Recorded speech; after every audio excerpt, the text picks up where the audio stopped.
books to get you out of a reading slump. Hi guys, my name is Sharon and today I have a list of book recommendations to help you get out of a reading slump. I'm kind of currently in one myself. I have read several books over the past month, but normally I finish one and go straight into another. But this past month I've started so many different books and I've DNF'd like 10. Some of them I also had on reserve from my library for quite a while, then I finally got them and then I just started them and I just wasn't feeling them, so I just returned them all. So the first half of this video will be thriller recommendations and then second half will be other genres. Normally I get through quite a few thrillers in a month, but again this month I just haven't read that many. But these ones I read in the past and I do feel like they'd be good for helping you get out of a reading slump. They're either really fast paced and bingeable or just quite short and easy to binge. First book is Kill for Me, Kill for You by Cavanagh.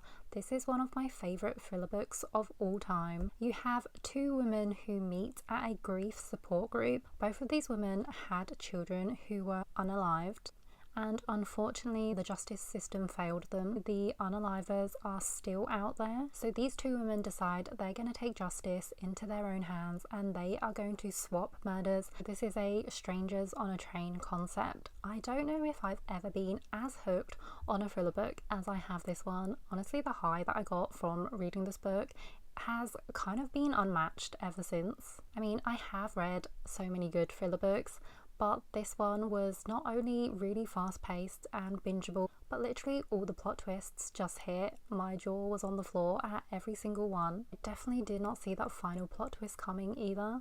Next book, The Pact by Sharon Bolton. This was another thriller that I could not put down. I just needed to find out how it ended. You have a group of privileged and pretty unlikable teenagers who are in their final year of school. They are extremely reckless, they do dares and also go joyriding, and one night they cause a fatal car accident. One of the girls in this group decides to take the fall instead of all of them going to prison, but on the condition that when she comes out, each person in the group owes her one favour. The book starts out with them as teenagers, but then the rest is when they're adults and she's finally out of prison. The way this unravelled did give me a bit of whiplash, but this definitely was really thrilling and just so addictive. Next book, Unmissing by Minka.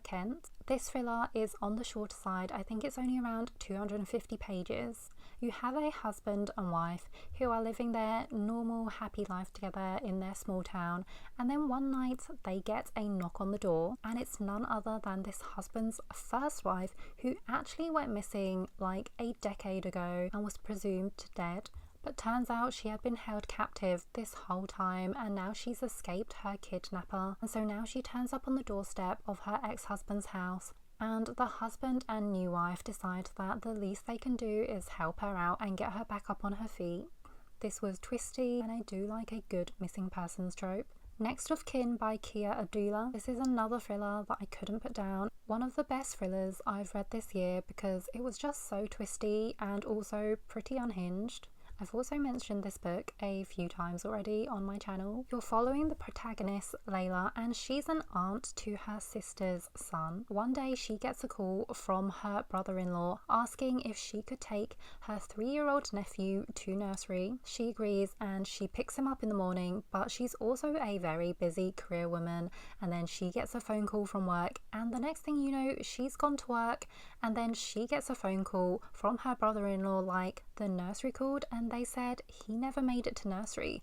And then that's when she realizes she accidentally left her nephew in the back of her car, and it just so happens to be the hottest day of the year in the UK. She then ends up having to go to trial to prove her innocence, that she genuinely just forgot about her nephew. This is a legal thriller, but it was really easy to digest. The things that come out about this main character during the trial are so interesting, as she also has a really interesting relationship with her sister, who is the mother of this child.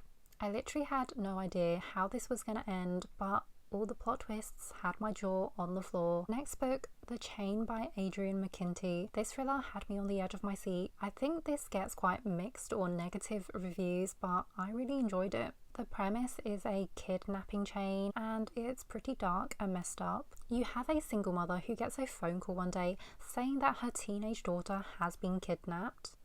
And how can she get her daughter back? She has to pay a ransom. Of course, she can't tell anyone else about this. And she also has to kidnap another child and keep this chain going. I mean, I don't have children, but this is like one of the reasons why I wouldn't want a child, because then I would literally start fearing stuff like this happening. This is a fast-paced, high-risk, moral dilemma situation where the victim becomes the perpetrator. I feel like a lot of people didn't like the ending of this. It was really intense and action-packed, and it did turn out quite differently to what I was expecting, but I still really liked this thriller. Next book, The Stolen Hours by Eskens. This is the third book in the Joe Talbot series, and I do recommend this series. This was actually the first book I picked up in the series, and then I went back to read the first and second. It would have made more sense to read the first and second because each book is at like a different stage in Joe Talbot's life. But you could definitely also just read this as a standalone. Joe Talbot is basically an investigative reporter, but in this third book he actually takes a bit of a backseat, and the main character is called Lila. She is a law clerk who is an aspiring prosecutor. She becomes part of this investigation after a woman is pulled from a river. She was attacked, but luckily she survived to tell the tale, and the suspected unaliver is a local photographer. You're following Lila during this investigation, but she also has to confront her hidden trauma. And then you're also following the POV of the antagonist, the photographer. Even though this one wasn't necessarily twisty, it was still such a good thriller. I was really invested. Don't sleep on this series. Next book, One of Our Own by Lucinda Berry. This one's a novella, and I think it might be an audio exclusive. The audiobook is only a few hours long. You're following a woman who's a single mother and a lawyer, and she decides to volunteer for a crisis hotline in her small town. Then one day she gets a phone call from a distressed teenage girl who was SA'd at a house party. This woman ends up breaking protocol as she gets closer to this girl. She just really wants to help her find justice. But then this woman has a horrible sinking feeling that she might actually know who the perpetrator of this crime is. This was a pretty good audiobook production.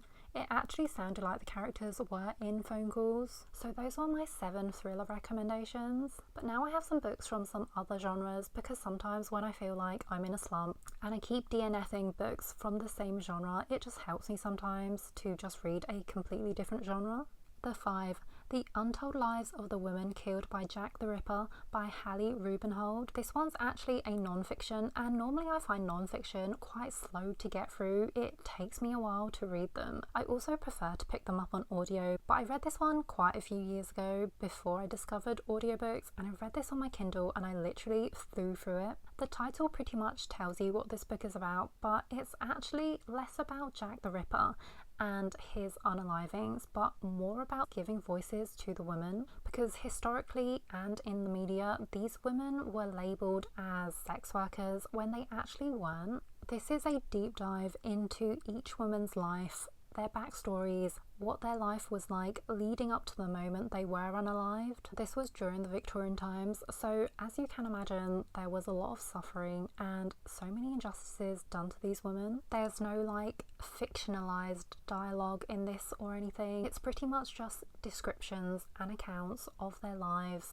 But it was just so interesting. I'm always fascinated by the Victorian times. Definitely one of my favourite non-fiction books of all time. This book will make you feel for the woman, but also make you feel completely infuriated at what was done to them. Next book, Recitatif by Toni Morrison. That word feels like such a mouthful. Hopefully I pronounced that correctly, but don't ask me to give you the definition for it. I've been feeling so slumpy for the past week or so I picked this up from my library. It's actually a short story, so it's really quick to get through. This is litfic, and it's the only short story that Toni Morrison ever wrote. The story itself on audio is less than an hour long, so it's really short, but it definitely packs a punch. You have these 2 girls, Twyla and Roberta, and they meet when they're 8 years old at an orphanage. And then they meet again later in life at various stages of their lives. So this is basically just their little encounters over the decades, starting from the 1950s. And the really interesting thing about this story is that one of the girls is black and one of them is white, but you have no idea who is who because the author deliberately never reveals this. This is such a clever, thought-provoking concept, and it really challenges like your racial bias. For a story so short, it was really layered. I finished it the other day, I listened to it, and then I decided to listen to it a second time just because it was so short. Next book, The Full Risk by Abby Jimenez. Another short one. This is a romance novella. You have two characters who live on the first floor of this apartment building, though I think Americans might not call first floor. Like here in the UK, we have the ground floor, and then the next floor above that is first floor. And I don't know if I'm remembering wrong, but I feel like Americans might call the ground floor first floor and then the next floor up the second floor. But anyway, it's this apartment block and they don't live on the ground floor, they live on the one above that. You have a guy and a girl living in their separate apartments across the hallway from each other, and then one morning they find out that the stairs down to the ground floor have just completely been removed. This happens over Valentine's Day weekend, so they basically can't get down to the ground floor and are essentially stuck for the weekend in their apartment. This was a really quick, easy read. I love Abby Jimenez, and I feel like this is the kind of romance that Abby Jimenez does best. She does really good meet cutes. This one was just really cute and fun, the kind of romance book that makes you feel giddy. Next book, Night Road by Kristen Hannah. Kristen Hannah books are never short. They're kind of on the longer side actually, but somehow they always pull me out of a reading slump. I just get sucked in so quickly by the storytelling, and I'm always so emotionally invested in them. There are quite a few different characters in this book, but you're following the POV from two central characters. One of them is Lexi, and she's a teenage girl who has basically come from a broken home. Her mother is troubled and she's been in and out of foster care her whole life until she finally moves in with her long lost great aunt, who takes her in and finally gives her a more of a stable home. So Lexi moves to this new place, she starts a new school, and here at this school she meets another girl called Mia, and Mia is really socially awkward, and she also has this twin brother. Lexi becomes close with both twins and she basically becomes entangled with this family. The second POV you're following is actually Mia and her twin brother's mother, Jude, and Jude is a really insufferable, overbearing and protective mother. And like most Kristen Hannah books, there are some unfortunate tragic events, and you're basically following all these characters and what happens after this tragic event. I literally could not put this down. I think I might have binged it in one day actually, and oh my god, this book made me so infuriated. I don't think I've been so mad reading a book in a while. I simultaneously loved this book and hated it at the same time because you just have some of the most insufferable characters, and you see certain characters go through suffering as well. This made me angry, this made me cry. I don't know how well I'm selling this book, but I did like it, I think. But I just had so many different emotions whilst reading this. It did emotionally destroy me. Next book is Scythe by Neil Schuster. This is a dystopian young adult and it's the first book in a trilogy. I think the series is called Arc of a Scythe. I don't really read that much dystopian, but once in a while I want to read something different, and I do like a good dystopian story.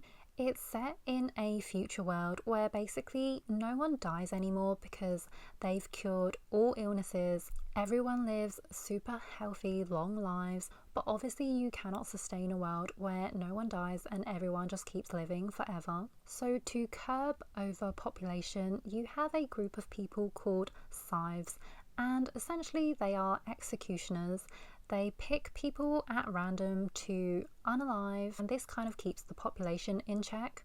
And in this story, you're following a teenage girl and a teenage boy who are both apprentices under this one Scythe, who is very wise and compassionate. You'd like to think that in a world where you have Scythes that they would be unbiased and fair, but it's a dystopian, so of course you're going to have corrupt and evil individuals. This was a really compelling and interesting plot. I really like this series as a whole, and I would definitely recommend, if you haven't read this already, if you want something different. I think it's coming out soon as either a film or a TV series. I don't know if they started filming yet, but either way, it's coming out as a live adaptation, so I'm looking forward to that. And then finally, Crazy Rich Asians by Kevin Kwan. I'm currently reading this one at the moment. This is also a trilogy, and you probably know this already, but this would be the first book in the series. And weirdly enough, I have read the second and third book, but I've never read the first book before. I only ever watched this when the film came out, and then I think I didn't bother reading it and just went on to read the second and third ones. And because I've been feeling really slumpy lately, I just thought I'd pick this up as an easy read, and it is really easy to get into. You have the characters Rachel and Nick, who are boyfriend-girlfriend. They are living in America, and Rachel is an American-born Chinese, whereas Nick is from Singapore. Nick's childhood best friend from Singapore is getting married, and he is the best man, so him and Rachel fly to Singapore for the wedding. But this whole time, Rachel had no idea that Nick is from an extremely wealthy and affluent family, and he's actually deemed Singapore's most prized bachelor. Rachel is basically catapulted into this lavish world of wealth. There are jealous, catty girls and social pressures. And on top of that, she has to deal with Nick's mum, who doesn't seem to be the biggest fan of Rachel. And as a girl from a humble background, this is a completely different world she has to learn to navigate. I haven't finished this yet, I'm nearing the end, but I will say I think so far from what I've read, the film does seem to be a pretty good adaptation. The only thing is there are two other characters in this book, Astrid and Michael, who are like a secondary storyline, but they come up quite a lot in this book, and I do think in the film they were much more minor characters. There's a lot more Astrid and Michael in the book. I love the film, so I knew I was gonna love this book. It's really fun and juicy, and I love reading about rich people. I also love all the descriptions in the book of the food, the fancy clothes and jewelry, and all the settings and scenery. This is just really fun and easy to devour, and I'm definitely feeling less slumpy already. So those were all my book recommendations to hopefully get you out of a reading slump if you're in one. If you liked this video, please like or subscribe. It would really help the channel out. I read a lot of thrillers, but I'm a mixed genre girly, so I read a lot of other genres as well. I post mainly book recommendation videos and reading wrap-ups. Thank you for watching, and I'll see you in my next video.